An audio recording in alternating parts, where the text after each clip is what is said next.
Good morning, students. How are you? I hope you all will be fine at your home.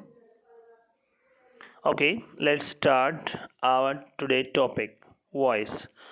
कल हमने voice के बारे में जाना या पिछली वीडियो में उसको वॉइस होता क्या है, कितने प्रकार के होते हैं, बेसिक रूल क्या है, वॉइस कहाँ कहाँ यूज़ होना चाहिए या पैसे वॉइस का क्यों यूज़ होना चाहिए जाना। आज हम इसको डिटेल से यानी अगले पार्ट को यानी अगले सेक्शन को करते हैं। Okay, let's start. Where is tenses and change of voice. अब टेंस वाइज करेंगे, जैसे प्रेजेंट टेंस है, प्रेजेंट इंडेफिनिट यानी एक्टिव वॉइस में कैसे होता है। प्रेजेंट इंडेफिनिट का वाक्य स्ट्रक्चर इस प्रकार का होता है। इंडेफिनिट में एक्टिव वॉइस का सब्जेक्ट प्लस वर्ब की फर्स्ट फॉर्म यस होगा प्लस ऑब्जेक्ट, जैसे ही राइट्स ए लेटर। ठीक है, सब्जेक्ट के साथ वर्ब की फर्स्ट फॉर्म आती है, फिर ऑब्जेक्ट आता है। तो पैसिव वॉइस में बदलने पर क्या होगा, इसमें क्या होता है फिर, जैसे ऑब्जेक्ट है ए लेटर, तो ए लेटर, और एक ए लेटर हो गया तो इज यानी singular verb is plus third form plus by plus he का बदल गया हिम ऑब्जेक्ट में, यानी स्ट्रक्चर बनेगा subject plus is plus verb की third form plus by plus object में। इस तरह पैसिव वॉइस में वाक्य का स्ट्रक्चर निम्नलिखित होगा। क्या होगा, वो है जो अभी बताया है, subject plus as is are am में से एक प्लस वर्ब की third form plus by plus agent यानी ऑब्जेक्ट। जो अभी भी ऊपर ऊपर बताया है, इसमें केवल इज बताया था, तो यानी is I are I am I कोई भी आ सकता है। कुछ वाक्य करेंगे, जैसे कि आई लव यू, तो इसका पैसिव वॉइस क्या बनेगा, यू हो गया, यू का यू, क्योंकि यू तो अभी ऊपर हमने कल वाली वीडियो में डिस्कस किया था, तो यू का यू, और यू यहाँ पर लव आया है तो इज आर एम में से ही यू के साथ प्लूरल वर्ब आती है आर, लव की थर्ड फॉर्म लव्ड, क्योंकि पैसिव वॉइस में थर्ड फॉर्म होती है, बाय लगा के, और आई बदल गया मी में। नेक्स्ट है she washes the cloth in the evening, वो शाम को कपड़े धोती है, तो ऑब्जेक्ट क्या है, द क्लॉथ्स। द क्लॉथ्स बहुवचन है यानी प्लूरल है तो आर, वाश्ड किसके द्वारा, बाय हर, टाइम है इन द इवनिंग, उसको लास्ट में ही लगा देंगे इन द इवनिंग। तो इस प्रकार से प्रेजेंट इंडेफिनिट के वाक्य पैसिव वॉइस में चेंज होंगे। फिर करेंगे हम प्रेजेंट कंटिन्यूस टेंस के। प्रेजेंट कंटिन्यूस में एक्टिव वाक्य निम्नलिखित स्ट्रक्चर का होता है। कैसे, he is writing a letter, इसमें क्या होता है, subject plus is am are plus verb plus first verb की first form plus I N G और फिर ऑब्जेक्ट, ये स्ट्रक्चर होता है एक्टिव वॉइस का। जैसे he is writing a letter, इसको कैसे बनाएंगे, सब्जेक्ट लेंगे plus is plus being plus verb की third form plus by plus object, जैसे ऊपर बनाया है ए लेटर, फिर इज आ गया, उसके साथ बीइंग लगा क्योंकि आईएनजी वाली वर्ब है, फिर रिटर्न बाय प्लस ही बदल गया हिम में। यानी इस तरह पैसिव वाक्य का स्ट्रक्चर ये होगा। क्या होगा, subject plus is are am plus being plus verb की third form plus by plus object. यहाँ ध्यान दिया हमने, प्रेजेंट इंडेफिनिट में भी इज आर एम आया है और पास्ट प्रेजेंट कंटिन्यूस में भी, लेकिन फ़र्क है, प्रेजेंट इंडेफिनिट में इज आर एम के साथ सीधी थर्ड फॉर्म थी, यहाँ इज आर एम के साथ बीइंग आया है। जो भी प्रेजेंट कंटिन्यूस का वाक्य हो या पास्ट कंटिन्यूस का, दोनों में बीइंग यूज होता है। वाक्य जैसे वी आर प्लेइंग फुटबॉल, तो क्या हुआ, फुटबॉल सब्जेक्ट हो गया, एक सिंगुलर सब्जेक्ट है तो इज, बीइंग लग गया क्योंकि आईएनजी वाली वर्ब है, third form played by, we बदल गया अस में। सी इज मेकिंग टी, तो tea is being made by her. Okay, तो यहाँ पर उन्होंने टेंस वाइज करे हैं हम अभी। जब पास्ट इंडेफिनिट का करो, हाँ वैसे हमें प्रेजेंट इंडेफिनिट पास्ट इंडेफिनिट ऐसे ही नंबरवार इंडेफिनिट के फिर कंटिन्यूस कैसे करेंगे। चलो अभी पहले दो हम कर चुके हैं, प्रेजेंट इंडेफिनिट और प्रेजेंट कंटिन्यूस, तो अभी करते हैं पास्ट इंडेफिनिट और पास्ट कंटिन्यूस। एक्टिव वॉइस में पास्ट इंडेफिनिट का वाक्य स्ट्रक्चर इस प्रकार से होता है। कैसे? आई रोट ए लेटर, यानी सब्जेक्ट प्लस वर्ब की second form plus object. I subject है, रोट सेकंड फॉर्म है, ए लेटर ऑब्जेक्ट है। तो पैसिव वॉइस बनाने पर क्या होगा? A letter was written by him, यानी स्ट्रक्चर बना subject plus was plus verb की थर्ड फॉर्म, जो पहले सेकंड थी। ये तो अच्छा पहले वाला स्ट्रक्चर बताया है, बाय प्लस ऑब्जेक्ट। यहाँ पर असल में थर्ड फॉर्म होना चाहिए, इन्होंने सेकंड लिख रखा है, थर्ड फॉर्म। और इस प्रकार पैसिव वॉइस का स्ट्रक्चर क्या होगा? सब्जेक्ट प्लस वाज या वर्ब में से एक plus third form plus by plus object या एजेंट कह लो। जैसे वी वॉन द मैच, हम मैच जीत गए, तो ऑब्जेक्ट क्या है? The match. Won second form है तो वाज वर्ब में से एक, सब्जेक्ट सिंगुलर है तो वाज, और विन की थर्ड, वॉन वैसे भी ऑलरेडी थर्ड फॉर्म है, नहीं यहाँ पर अलग एक्चुअली सेकंड फॉर्म है लेकिन थर्ड भी सेम ही होती है, तो इसलिए वाज वॉन। बाय वी बदल गया अस में। आई परचेज्ड ए पेन, तो a pen was purchased by me. अब नेक्स्ट करते हैं past continuous tense. Past continuous active voice में पास्ट कंटिन्यूस का स्ट्रक्चर इस प्रकार से होता है। क्या? Subject plus was verb plus verb की first form plus ING plus object. जैसे he was writing a letter, he subject, was verb में से एक वाज आ गया, राइट थर्ड फर्स्ट फॉर्म उसके साथ आईएनजी, राइटिंग ऑब्जेक्ट है ए लेटर। इसे पैसिव वॉइस में बदलने पर क्या बनेगा? A letter was being written by him, यानी ए लेटर आ गया, वाज वर्ब में से एक वाज आ गया, आईएनजी वाली वर्ब वाले वाक्य में बीइंग लगता है तो being third form written, by लगा के ही बदल गया ऑब्जेक्ट यानी एजेंट में हिम। तो यानी subject plus was plus being plus third form plus by plus object. इस तरह का पैसिव का स्ट्रक्चर क्या होगा? सब्जेक्ट ये वाज वर्ब में से एक प्लस बीइंग प्लस वर्ब की third form plus by plus object या एजेंट, इसका स्ट्रक्चर ये होगा। अब करते हैं present perfect tense. Active voice में प्रेजेंट परफेक्ट में वाक्य का स्ट्रक्चर निम्न तरीके से होता है। कैसे? सब्जेक्ट हैज या हैव में से एक, यानी सिंगुलर सब्जेक्ट है प्लूरल है उस पर डिपेंड करेगा, वर्ब की थर्ड फॉर्म और ऑब्जेक्ट। जैसे I have written a letter, मैंने एक लेटर लिखा, आई सब्जेक्ट, हैज हैव में से एक, राइट की थर्ड फॉर्म यानी रिटन, और ए लेटर ऑब्जेक्ट। इसे पैसिव वॉइस बदलने पर क्या होगा? ए लेटर ये आ गया, हैज़ यानी सिंगुलर है तो हैज़, और इनके साथ बीन लगता है। ये पहले वाले मतलब कल वाली वीडियो में रूल में डिस्कस किया था, जिसमें थर्ड हैज़ हो, हैव हो, हैड हो, इनके साथ थर्ड फॉर्म आई है या विल हैव सेल हैव है तो उनमें बीन लगता है, तो बीन थर्ड फॉर्म आती है पैसिव वॉइस में सभी में। बाय प्लस आई बदल गया मी में, तो स्ट्रक्चर क्या हुआ? Subject has been plus third form plus by plus object. तो इस तरह पैसिव का स्ट्रक्चर ये होगा। क्या होगा? यहाँ तो केवल इसी सेंटेंस का स्ट्रक्चर है ना, ये डिटेल से होगा। सब्जेक्ट प्लस हैज या हैव में से एक, इस टेंस का स्ट्रक्चर है ये जब पैसिव वॉइस बनाना हो, प्लस बीन प्लस वर्ब की third form plus by plus agent या ऑब्जेक्ट। जैसे he has bought a scooter, उसने एक स्कूटर खरीदा है, तो ए स्कूटर, ये देखो ए स्कूटर, हैज़ हैव में से हैज़, फिर बीन, फिर बाउट वो second form third form same होती है इसलिए बाय हिम, ही बदल गया हिम में। He has repaired the car has been repaired by him. Next करेंगे past perfect. Past perfect active voice में पास्ट परफेक्ट का वाक्य स्ट्रक्चर इस प्रकार से होता है। क्या? Subject plus had plus third form plus object, यानी हेड प्लस थर्ड फॉर्म का प्रयोग होता है। तो he subject had written, had के साथ third form, a letter object, तो he had written a letter. इसको पैसिव वॉइस में बदलेंगे तो कैसे होगा? ए लेटर ऑब्जेक्ट ले लिया, हैड का तो हैड ही है क्योंकि अकेली है, बीन लगना ही था, हैड बीन, राइट की थर्ड फॉर्म रिटन, बाय लगा के ही बदल गया हिम में। तो इसका स्ट्रक्चर क्या होगा? Subject plus had been plus third form plus by plus object.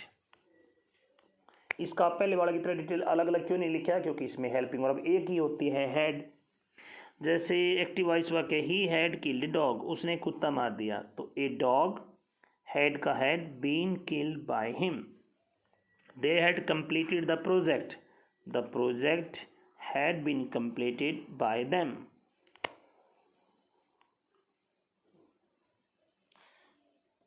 अब फ्यूचर के टेंस करते हैं, दो हैं, फ्यूचर इंडेफिनिट और future perfect. Future indefinite, active voice में फ्यूचर इंडेफिनिट का वाक्य स्ट्रक्चर इस प्रकार से होता है, सब्जेक्ट विल सेल में से एक, फर्स्ट फॉर्म प्लस ऑब्जेक्ट। जैसे I cell right a letter, मैं एक पत्र लिखूंगा, इसको पैसिव वॉइस बदलने पर क्या होगा, a letter will be written by him. ध्यान देने की बात यह है, यहाँ पर विल है, पहले में सेल था, वो हमने कल वाली वीडियो में डिस्कस किया था। डिपेंड करेगी पैसिव वॉइस बदलते इसमें जो नया सब्जेक्ट बना है वो क्या है, सिंगुलर है, प्लूरल है, या किस प्रकार का सब्जेक्ट है, उसके अनुसार आएगी। यहाँ पहले एक्टिव वॉइस में आई है तो सेल आया, पैसिव वॉइस बनाया तो आई की बजाय सब्जेक्ट बन गया ए लेटर, इसलिए विल आया। तो इसका स्ट्रक्चर क्या होगा, सब्जेक्ट प्लस विल, क्योंकि सब्जेक्ट यहाँ पर ए लेटर है, be third form by object, यानी इसका स्ट्रक्चर क्या होगा, टेंस का, सब्जेक्ट विल सेल में से एक plus be plus third form plus by plus object. जैसे he will give you a gift, यहाँ पर हालांकि दो ऑब्जेक्ट आ गए इसमें, यू बी और गिफ्ट भी, कोई नहीं, करते हैं। जैसे मान ले ए गिफ्ट, ऑब्जेक्ट ले लिया हमने, विल आ गया, be third form will be given to you, क्योंकि दूसरा ऑब्जेक्ट है उससे पहले टू लगाएंगे, बाय हिम। अगर यू को बना देते तो फिर टू भी नहीं लगाना पड़ता, फिर बनता यू विल बी गिवन, फिर लगा देते ए गिफ्ट जो बचा हुआ है, जैसे इसमें टू यू लगाया है तो वहाँ ए गिफ्ट से पहले कुछ भी नहीं लगाते, सीधा लगा देते you will be given a gift by him, या he will phone you, you will be phone by him. You का यू आ गया, विल का विल ही आ गया, उसके साथ यू के साथ विल ही लगेगा, बी लग गया, phone third form phone, by he बदल गया हिम में। अब future perfect tense, future perfect tense active voice में इसका स्ट्रक्चर इस प्रकार से होता है, कैसे, subject will shall plus have plus third form plus object. जैसे I shall have bought a pen, मैं एक पेन खरीद चुका हूँगा, तो पैसिव वॉइस क्या बनेगा, a pen will have been bought by me, यानी subject plus will have plus been plus third form plus by plus agent, यानी इसका स्ट्रक्चर क्या होगा, सब्जेक्ट विल सेल में से एक plus have been plus third form plus by plus agent. यानी वाक्य देखिए, जैसे she will have written a thesis, तो सब्जेक्ट ले लिया ए थीसिस, तो विल हैव सेल हैव में से विल हैव ही लग गया, बीन लगना ही है इनमें, जो तीनों परफेक्ट टेंस हैं। Written third form, by she बदल गया हर में। Ramesh will have completed the project will have been completed by Ramesh. Ramesh नहीं बदला क्योंकि नाउन है, नाउन नहीं बदलता, पैसिव वॉइस में केवल प्रोनाउन बदलता है। इस प्रकार आपने सभी 8 टेंस के एक्टिव से पैसिव में बदलने के नियम और पैसिव स्ट्रक्चर की जानकारी कर ली है। अब देखें कि इंटेरोगेटिव वाक्यों में पैसिव में को कैसे बदला जाता है। अगर अभी हमने सिंपली किए जो टेंस वाइज वाक्य हैं, अब इंटेरोगेटिव सेंटेंस का हो तो उनको कैसे करेंगे वो देखेंगे। Passive of interrogative sentences, interrogative sentences मुख्यतः दो प्रकार के होते हैं, ये ध्यान देने की बात है, मैं बहुत बार क्लासेस में बताता हूँ। एक हेल्पिंग वर्ब से शुरू होते हैं, दूसरे WH वाले क्वेश्चन वर्ड होते हैं। एक तो यस नो क्वेश्चन, इसका मतलब जो भी कोई अगर कोई हेल्पिंग वर्ब से कोई भी वाक्य शुरू है बगैर किसी क्वेश्चन वर्ड के तो उसका आंसर यस या नो होगा। कोई भी कल्पना कर लो 12 के 12 टेंसों की, अगर किसी क्वेश्चन वर्ड से शुरू नहीं है तो उसका आंसर यस या नो होगा। और दूसरे WH वाले, तो यस या नो क्वेश्चन से को निम्न भागों में विभाजित किया जा सकता है। ये इन्होंने टेंस वाइज कर दिया, नहीं सभी टेंसों के।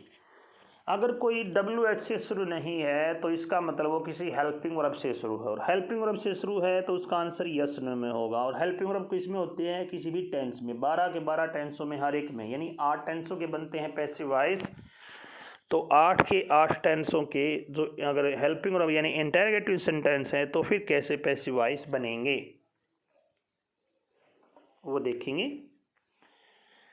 फर्स्ट है जैसे इज आर एम से शुरू होने वाले क्वेश्चन, इस तरह के प्रश्न में पैसिव वाक्य का स्ट्रक्चर निम्न होता है। क्या? Is are am plus subject plus being plus third form plus by plus object. अगर वाक्य इज आर एम से शुरू हो रहे हैं, या ये कह सकते हैं अगर वाक्य प्रेजेंट कंटिन्यूस का है और इंटरोगेटिव में है तो तब कैसे पैसिव वॉइस बनेगा। जैसे is he writing a letter. अब इनमें फ़र्क क्या है? सिंपल वाक्य में और इंटरोगेटिव सेंटेंस का पैसिव वॉइस बनाना है तो अंतर यही है, बाकी रूल सेम है। जैसे एक्टिव वॉइस में पहले हेल्पिंग वर्ब आई है तो पैसिव में भी पहले हेल्पिंग वर्ब आएगी। कौन सी आएगी वो डिपेंड करेगा सब्जेक्ट पर, ये आपको पहले वाले वीडियो में बताया है। सब्जेक्ट के अनुसार चेंज हो सकती है, नए सब्जेक्ट के अनुसार, लेकिन आएगी helping verb he.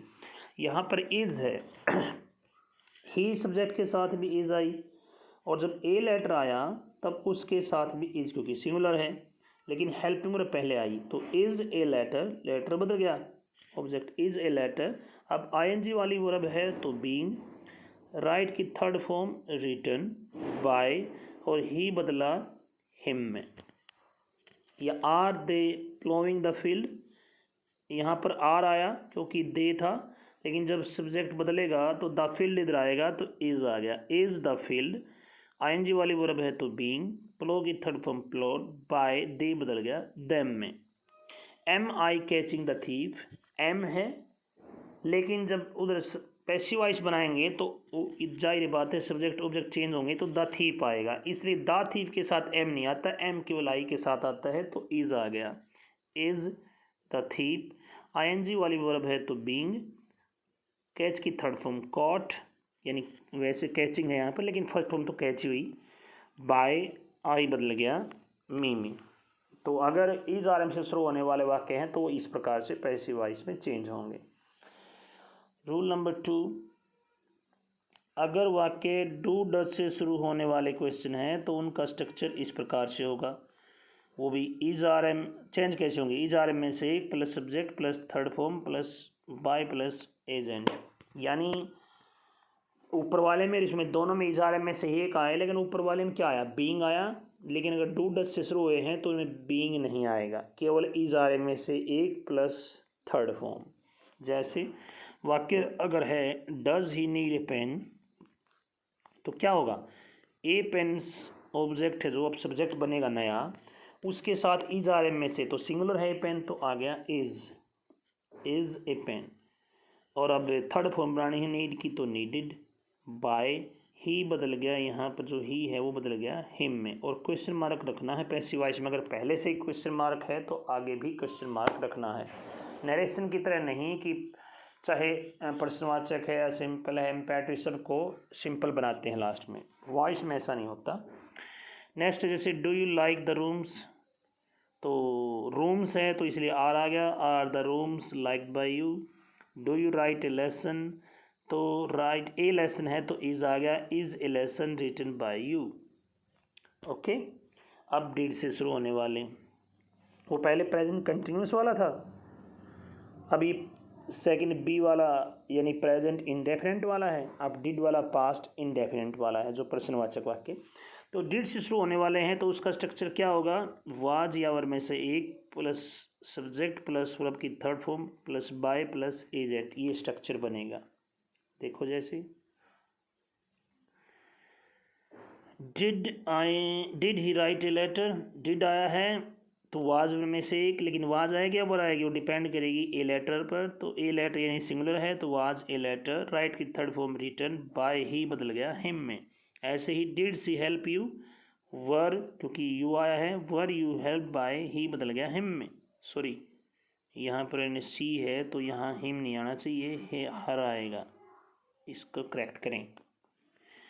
Did he phone you, were you phone by he बदल गया हिम में।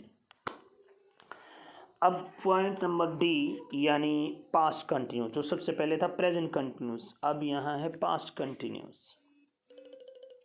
वाज वर से शुरू होने वाले वाक्य में स्ट्रक्चर किस प्रकार से होगा? वाज वर में से एक, अगर वाज वर से ही शुरू हैं तो plus subject plus being plus verb की third form plus by plus agent. जैसे वाज सी कुकिंग फूड, तो इसका पैसिव वॉइस क्या बनेगा? फूड के साथ यानी सिंगुलर वाज आएगा या वर आएगा? वाज ही, तो वाज फूड, आईएनजी वाले वर्ब है तो बीइंग, कुक्ड बाय सी बदल गया हर में।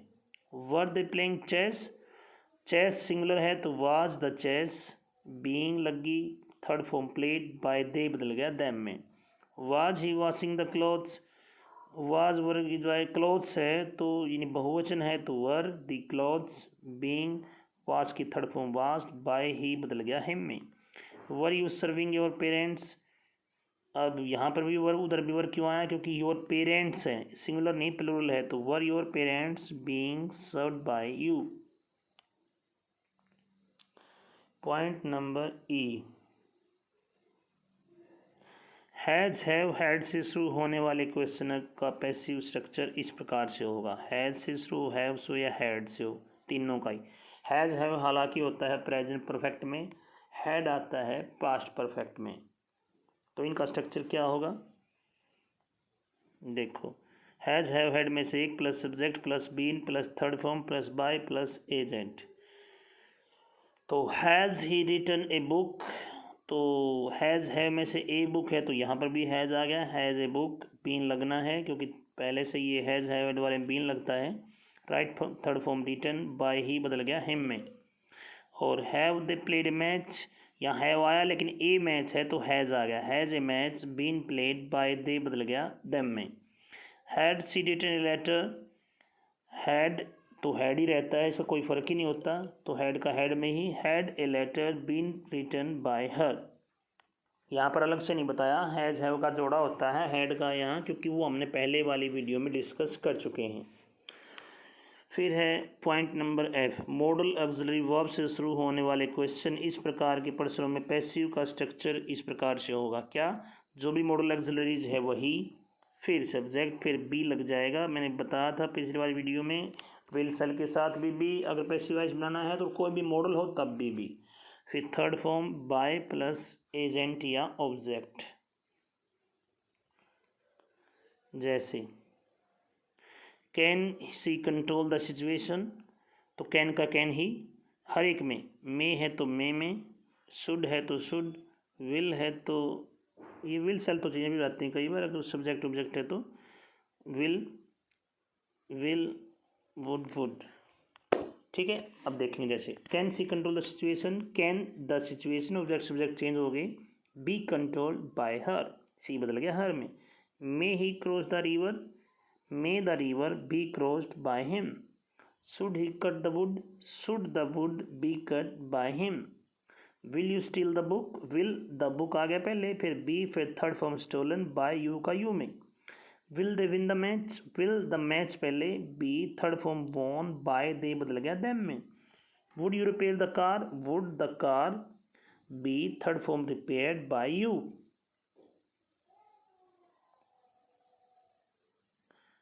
ओके, आज की वीडियो के लिए यहीं तक। आज हमने इस वीडियो में टेंस वाइज और इंटरोगेटिव सेंटेंस का कैसे पैसिव वाइज चेंज होता है वो किया। आशा है कि आपको अच्छे से समझ में आया होगा।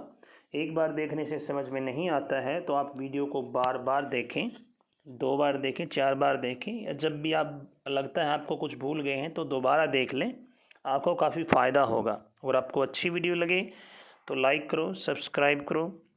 Thank you, bye, have a nice day.